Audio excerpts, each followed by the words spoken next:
Well, hello, friends. I hope you're having a great day today. This is the beginning of a brand new week. We had such a great weekend. Man, a wonderful day in the house of the Lord yesterday. I know this is Labor Day, and many of you are on holiday. But in the midst of your holiday and relaxing and all that you're doing today, please make sure you still take the time to encourage yourself in the Lord and to strengthen your faith by getting into His Word one way or the other. Hey, I want to welcome you to this week, to Monday's edition of Take 5. We're talking about the subject that I preached yesterday. We've been dealing with this for a couple of weeks now. We're going to kind of wind it up towards the end of this week. The title of this series has been The Power of One. And we've discovered some pretty powerful things, how God wants to use one person, one individual, wherever you are. You're that individual. I'm that individual. He wants to use us wherever we are in our part of the world to affect change. That's how He wants to use us. I want to read a text from Romans chapter 5. This pertains to Adam and to Jesus. And it shows us how powerful the power of one really can be. We see how Adam, one man, caused the world to get flipped upside down into sin. Jesus, one man, by His obedience and His willingness, turned things around for righteousness' sake. Listen to this passage. For if by the trespass of the one man death reigned through that one man, how much more will those who receive God's abundant provision of grace and the gift of righteousness reign in life through the one man, Jesus Christ? Consequently, just as one trespass resulted in the condemnation for all people, so also one righteous act resulted in justification in life for all people. You never know when one person just has to do one thing and it could change a situation and circumstance in somebody's life forever. You just never know. For just as through the disobedience of the one man many were made sinners, so also through the obedience of one many will be made righteous.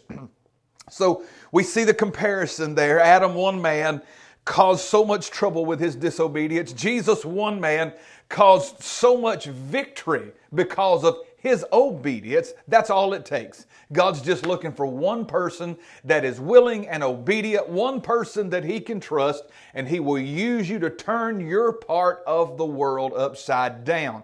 Now, I know there's power in numbers, and I know we talk about that, and I know football season started this weekend, and we're all talking about our teams and all of the different people that are on our teams, but we also know just how one player can get hot and change the whole situation for a team. Well, in that same mindset, that's all God needs. And we see examples of that from Genesis to Revelation, of God using one person to change situations, to change lives, to change families, to change entire nations. That's all God needs, is just one person that's willing, one person that's obedient, one person that's faithful. That's all He needs. There's a couple of things that we're going to have to let go of, though, that the devil has been using for years, that convinces people that one person can't make a difference and that it's not one person's responsibility to want to make a difference. The devil's been using these same three for years. The first one is you have that group of people that think it's not their responsibility to make a difference in their world. It's the church's responsibility. It's the pastor's responsibility. It's somebody else's responsibility. No, sir. No, ma'am, friend. I'm sorry. I hate to tell you. If you were in church yesterday, you heard me explain it a little more vividly. It is your responsibility where you are to make a change in the world. That's why God has you there. That's why He planted you there. Pastors come and go. Churches come and go. But that's why God has you there to make a change. You can be the one. You're just going to have to throw away some old thinking and let God use you.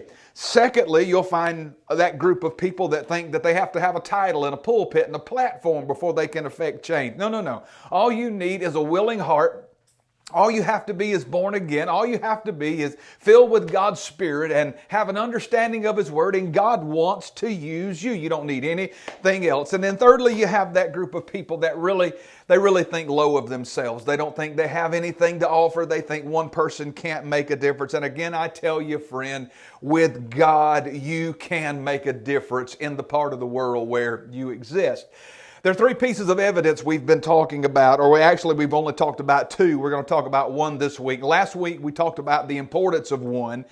And in order for this to settle in, we're going to have to see just how important people are to God. We will never see the necessity of one person being willing to make a change in somebody's life until we first see how important every person is to God. God is as concerned about one person as He is many. Jesus left teaching multitudes to go by Jacob's well to talk to one woman because one is important to Him. Secondly, there's going to be the investment of one. It's going to cost you something to be this. Philippians chapter 2 tells us that Jesus had to empty Himself and it cost Him His very life. That's what His obedience was. You're going to have to be willing to lay some things down and invest in the kingdom. If you ever see how important people are, then you're going to have to be willing to be the one to invest in them to make a difference in their life. Third thing we're going to talk about, and this I believe proves our point more than any other. We're going to talk about this all week. We're just going to deal with this and break it down. We're going to talk about one guy pretty much all week. His name's Philip, and we're going to deal with the thought, the influence of one. Just how one person can have so much influence. Influence is the power or the ability to affect a change in a situation or in somebody's life. When you read about Philip, this particular Philip, it's not one of the original 12 disciples. This Philip, you read about him in Acts chapter 6 just for a minute. He's one of the first 7 men in the church, servants that are chosen in the church there to serve the widows and orphans. And then chapter 8 is dedicated pretty much to his evangelistic work while he was in Samaria and then out in the desert at Gaza with the Ethiopian. And then you hear about him in like 2 verses in Acts 21. And so you don't hear a whole lot about him. But what you hear in Acts chapter 8, man, it is so powerful this guy is. So this particular Philip, he is the man who was more than willing to perform menial tasks like serving widows and orphans at the church there in Jerusalem. He was actually chosen for that. And he ends up being the one that God sends to that despised city of Samaria, and he sparks a mighty revival there. The guy that's willing to do the least is the guy that God used to do something great like this revival at Samaria. That's a mighty lesson for us to learn. We've got to be willing to do whatever God wants us to do. Philip was willing to serve widows and orphans, and then he goes and he leads a mighty revival, preaching and seeing signs and wonders and devils cast out in Samaria. He leaves from Samaria and goes down into the desert toward Gaza for one man that's down there. And the overarching thought that we get out of Philip is he doesn't care what God wants him to do, just as long as he can be the one that can affect change in somebody's life. That's all he cares about. Whether it's serving widows and orphans at the church in Jerusalem, preaching at this great revival that happens there in Samaria, or leaving there and going down into the desert for one man, Philip doesn't care. He just wants to be the one that makes a difference in his part of the world. Well, that's what I'm going to leave you with today. We're going to talk about Philip the rest of the week and read a lot of verses from Acts chapter 8. But I want you to be encouraged, friend. God wants to use you just like He did Philip to make a difference in your part of the world. You've just got to decide, God, I don't care what it is. I don't care how you use me. I just want to be the one that can make a difference. Well, have a great day today. I look forward to being with you tomorrow on Tuesday's edition of Take 5. Until then, God bless you. Be the one God can use. All He's waiting is for you to say, here I am, Lord, send me.